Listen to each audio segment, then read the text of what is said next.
एक सच्ची घटना के साथ आज मैं आपके सामने फिर से हाजिर हूँ। मोहब्बत की नगरी आगरा में हुए ब्लाइंड मर्डर ने खलबली मचा दी। यह उस समय का बहुत ही चर्चित और जघन्य अपराध था। यह घटना 10 साल पुरानी है।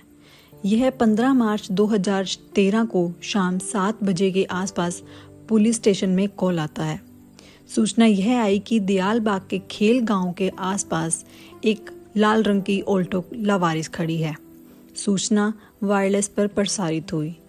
उस इलाके के एक सिपाही को यह सूचना मिली। खेल गांव और दयालबाग का नाम सुनकर वो सीधा मौके पर पहुंच गए और उन्होंने देखा कि गाड़ी लॉक थी। काफ़ी कोशिशों के बाद भी गाड़ी नहीं खुली तो सिपाही ने किसी चाबी वाले को बुलाया। चाबी खुलवाने में लगभग आधा पौना घंटा लग गया। गाड़ी की ड्राइविंग सीट की बगल वाली सीट के पीछे एक पर्ची पड़ी थी। पर्ची पर एक नंबर लिखा हुआ था। गाड़ी को देखने पर ऐसा कुछ नहीं लग रहा था कि वहाँ कोई घटना या हादसा हुआ है। मोबाइल नंबर के अलावा वहाँ और कुछ नहीं मिला। रिटायर्ड अफसर राजेश पांडे ने इस आगरा हत्याकांड के बारे में बताया कि सिपाहियों ने तत्काल ही मिले हुए नंबर पर फ़ोन किया। वह नंबर गाड़ी के मालिक ऋषिपाल का था। उनको बताया कि उनकी गाड़ी इस तरह से दयालबाग के खेल गांव में खड़ी है। यह सुनकर ऋषिपाल अचंभित रह गए। उसी दौरान ऋषि ने अपने दोस्तों और रिश्तेदारों सहित मौके पर पहुंचे। ऋषिपाल ने बताया कि उनकी 23 साल की बेटी नेहा शर्मा यह कार इस्तेमाल करती है और आज सुबह ही यह कार लेकर दयालबाग के एजुकेशन इंस्टीट्यूट गई थी। वो PhD की स्कॉलर थी। वो शाम 5 बजे तक घर आ जाती है, लेकिन उस दिन वो देर शाम तक घर नहीं पहुंची थी। निर्भया कांड के चलते माहौल बहुत खराब था। मामले की गंभीरता को देखते हुए आगरा के सभी पुलिस ऑफिसर मौके पर पहुंचे। एक जवान लड़की के ऐसे गुम हो जाने पर पुलिस महकमे में भी हड़कंप मच गया था। जैसा कि ऋषि ने बताया कि वह सुबह कॉलेज गई थी तो पुलिस ने इस इंस्टीट्यूट में पढ़ने वाली सब जगहों पर पूछताछ की। रात में रिसर्च से लौट रहे कुछ स्टूडेंट से भी बात की। इसी दौरान एक स्टूडेंट ने बताया कि नेहा को अंतिम बार नैनो बायोटेक वाली लैब की तरफ जाते हुए देखा गया था। जैसे ही पुलिस वालों को पता चला, उसी दौरान पुलिस माता पिता को लेकर लैब में पहुंची। लैब बंद थी। कॉलेज का स्टाफ भी जा चुका था। लैब पर ताला लगा हुआ था और ताला तोड़ा गया। फिर जो लैब में दिखा उससे सबके होश उड़ गए। नेहा फर्श पर पड़ी हुई थी। पूरे लैब में खून ही खून बिखरा हुआ था। नेहा के मुंह में रुमाल ठूसा हुआ था। उसके हाथ भी पीछे से बंधे हुए थे। उसके शरीर पर 20 जगह कटने के निशान थे। ऐसा लग रहा था कि उसे किसी नुकीली चीज से काटा गया है और पूरी लैब में खून से भरे हुए टिश्यू पेपर भी फेंके हुए थे। ऐसा लग रहा था कि किसी मारने वाले ने हर वार के बाद अपना हाथ साफ किया होगा। इतना खौफनाक मंजर देखकर हर कोई सन्न रह गया। माँ बेहोश होकर गिर पड़ी और बाप भी फर्श पर बैठ गया। लैब में रिसर्च के दौरान इस्तेमाल होने वाला पिपेट का हिस्सा भी फर्श पर पड़ा था, पर बाकी का हिस्सा नेहा के पेट में घुसा हुआ था और नेहा की सलवार भी घुटने तक खिसकी हुई थी। देखने में साफ लग रहा था कि या तो उसके साथ बलात्कार हुआ है या फिर कोशिश की गई है। लैब में एक जवान लड़की की लाश मिलने की खबर पूरे शहर में आग की तरह फैल गई। पुलिस ने मौके से सबूत इकट्ठा किए और लैब को सील कर दिया और नेहा की बॉडी को पोस्टमार्टम के लिए भेज दिया। नेहा के कत्ल को 3 दिन बीत चुके थे। पुलिस ने नेहा के साथ पढ़ने वाले सभी लोगों और नेहा के सभी दोस्तों की लिस्ट बनाई। सभी के मोबाइल की कॉल्स का रिकॉर्ड निकाला जाने लगा। IG जोन और DIG रेंज ने मिलकर अफसरों की एक बड़ी टीम बनाई। आसपास के जिलों से भी कुछ पुलिस वालों को काम में लगाया गया। सादे कपड़े में कुछ पुलिस वालों को कॉलेज भेजा गया ताकि कुछ सुराग हाथ लग सके। इस बीच नेहा के डिपार्टमेंट के प्रोफेसर ने बताया कि कॉलेज में कंस्ट्रक्शन का काम करा रहे ठेकेदार विशाल शर्मा के कपड़ों पर खून के दाग देखे गए हैं और यह जानकारी प्रोफेसर को ठेकेदार के घर के पास रहने वाले बच्चों ने दी। डर की वजह से पुलिस वालों के सामने नहीं गए और दूसरी बात भी बताई कि विशाल की साइकिल पर भी खून के धब्बे लगे हुए थे।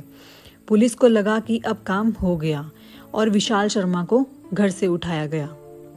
वाकई में उसकी शर्ट, जूते और साइकिल पर लाल धब्बे थे और इन धब्बों को पानी से धोकर छुड़ाने की भी कोशिश की गई थी। पुलिस ने पूछताछ शुरू की। पूछताछ के दौरान उसने बताया कि मैं एक पेंटर हूँ, तमाम इमारतों पर काम करता हूँ, यह धब्बे पेंट के ही हैं। पर पुलिस वाले कुछ भी सुनने को तैयार नहीं थे। इसी दौरान पुलिस वाले ने ठेकेदार की शर्ट, जूते और साइकिल को फॉरेंसिक लैब में जांच के लिए भेजा और 3 दिन बाद रिपोर्ट आई और यह साबित हो गया कि यह खून के धब्बे नहीं हैं, यह कोई रंग है जो खून जैसा ही लगता है। इसके बाद पुलिस वालों ने विशाल को छोड़ दिया। अब पुलिस के सामने एक नई मुश्किल आ गई कि यह हत्या आखिर किसने की है। ऐसे करते करते 15 दिन बीत चुके थे, पर पुलिस वालों को कोई भी सुराग नहीं मिला था और पुलिस वालों का कॉलेज वालों से बार बार पूछने पर वह परेशान होकर उन्होंने इलाहाबाद के हाई कोर्ट में कंप्लेंट लिखवा दी। अब उन्हें पूछताछ करने में भी बहुत दिक्कत होने लगी। पुलिस वालों की तरफ से पूछताछ के लिए थाने बुलाने पर उनकी फिर से कंप्लेंट कोर्ट में पहुंच जाती और पुलिस वालों को जवाब देना पड़ता। एक दिन नेहा के माँ बाप ने आईजी जोन आगरा से संपर्क किया और उन्हें बताया कि नेहा के साथ पढ़ने वाले बच्चों ने यह जानकारी दी है कि दयालपुर एजुकेशन इंस्टीट्यूट के चेयरमैन, जो कि पूर्व IAS भी थे, उनका एक भांजा है, उसका नाम है उदय स्वरूप, जो अक्सर लैब में आया करता और थोड़ी देर बैठता और दूसरे रिसर्च स्कॉलर के साथ कभी कभी बात किया करता और पानी पीता और चला जाता। बच्चों को शक है कि हो ना हो यह उसी की करतूत है, क्योंकि वो अपने मामा के दम पर बहुत उछलता है। वो कहता है कि हम इस कैंपस में कुछ भी करें, हमारा कोई कुछ नहीं बिगाड़ सकता। इसीलिए बच्चे उसके बारे में कुछ नहीं बता रहे थे। सुबह जब स्वरूप को पूछताछ के लिए बुलाया गया तो बड़े बड़े लोगों के फ़ोन आने लगे। उसके मामा ने कहा कि मेरा भांजा कोई चोर या लुटेरा नहीं है जिसे आप पुलिस थाने में बुलाकर पूछताछ कर रहे हैं। पुलिस को कुछ भी पूछना है तो घर आकर पूछे। फिर पुलिस वाले पूछताछ के लिए उसके घर पहुंचे और उसके सारे सवालों के जवाबों से यह लग रहा था कि वह नेहा को जानता ही नहीं है। पुलिस को लगा कि उदय का इस हत्याकांड से कोई वास्ता नहीं है। कॉलेज में सिविल ड्रेस में रहने वाले पुलिस वालों ने बच्चों से बातचीत शुरू की। सब ने शक बताया कि यह उदय की ही करतूत हो सकती है। इसी बीच नेहा की पोस्टमार्टम रिपोर्ट भी आ गई। इससे 2 बड़ी बातों का खुलासा हुआ। पहला कि नेहा की हत्या से पहले उसे क्लोरोफॉर्म पिलाकर बेहोश कर दिया और दूसरा कि नेहा के साथ बलात्कार हुआ है कि नहीं यह अभी तक साबित नहीं किया जा सकता। यानी गोलमोल बातें की गई। कत्ल के 15 दिन बाद 29 मार्च को एक बार फिर से पुलिस बायोटेक्नोलॉजी लैब गई। पुलिस ने खुद वहां से छोटे छोटे एविडेंस इकट्ठा किए। लैब में अभी उपकरणों पर मौजूद फिंगरप्रिंट्स भी इकट्ठा किए। इस दौरान पुलिस वालों को कुछ बाल मिले। कुछ बाल महिला के थे और कुछ पुरुष के। फोरेंसिक लैब में इन सब चीज़ों की बहुत बारीकी से जांच की गई। इसके बाद पुलिस फिर से उदय के घर पहुंची और उसके पहने हुए कपड़ों की मांग की। इस बात पर घर वालों ने बहुत विरोध किया, लेकिन उसके बाद उन्होंने उदय का कपड़ा दे दिया। पुलिस वालों ने कपड़ों की मांग इसलिए की क्योंकि पुरुष के शरीर पर बालों की संख्या ज़्यादा होती है, जिस कारण उन्हें पता था कि हमें कोई ना कोई तो बाल मिल ही जाएगा। फोरेंसिक लैब ने उसके कपड़ों से बाल निकाले और उसके गुप्त जगहों के बाल लैब में मिले हुए बालों के साथ मैच हो गए और यह साबित हो गया कि यह उदय स्वरूप के ही हैं। इससे शक और पुख्ता हो गया कि हत्या उदय ने ही की है। लेकिन इतने दिन बीतने पर केस CBI को देने की मांग उठने लगी। पुलिस ने नेहा से रिलेशन को लेकर उदय स्वरूप के दोस्तों से भी पूछताछ करी। इसी बीच दयाल बाग इंस्टीट्यूट के एक प्रोफेसर ने पुलिस को बताया कि इस जांच में SP स्तर का ऑफिसर, 2 DSP समेत 15 पुलिसकर्मी शामिल थे। पूछताछ पर उदय ने बताया कि वो बार बार लैब जाकर नेहा से बातचीत करने की कोशिश करता, लेकिन नेहा उसे लिफ्ट न देती और इस बात पर खुंदक खाकर उसने यशवीर संधू से संपर्क किया। उसे पता था कि संधू ही कभी कभी नेहा की गाड़ी ड्राइव कर उसे घर छोड़ता था। 15 मार्च 2013 को संधू ने उदय को कॉल कर बताया कि आज नेहा लैब में अकेली है और चपरासी को लेकर मैं चाय पिलाने जा रहा हूँ, तुम चाहो तो आ सकते हो। और उदय लैब में क्लोरोफॉर्म की शीशी लेकर आया। वो लैब में पहुंचा तो देखा कि नेहा अपना काम कर रही थी। नेहा ने इसे फिर से नज़रअंदाज कर दिया। इसी दौरान उदय नेहा के पीछे आया और क्लोरोफॉर्म सुंघा दिया। इसी दौरान थोड़ी ही देर में नेहा बेहोश होकर फर्श पर गिर गई। अब उदय ने उसके मुंह में रुमाल ठूस दिया और दोनों हाथ बांध दिए। और इसी बीच उदय ने नेहा की सलवार उतारने की कोशिश की, पर शायद क्लोरोफॉर्म ने अपना काम अच्छे से नहीं किया था, इसीलिए नेहा पूरी तरह से बेहोश नहीं हुई थी। उसने उदय की हरकतों का कड़ा प्रतिरोध किया। उसके हाथ तो बंधे थे, लेकिन फिर भी उसने अपने पैर चलाकर, उठकर, सिर झटककर उदय को उसके मकसद में कामयाब नहीं होने दिया।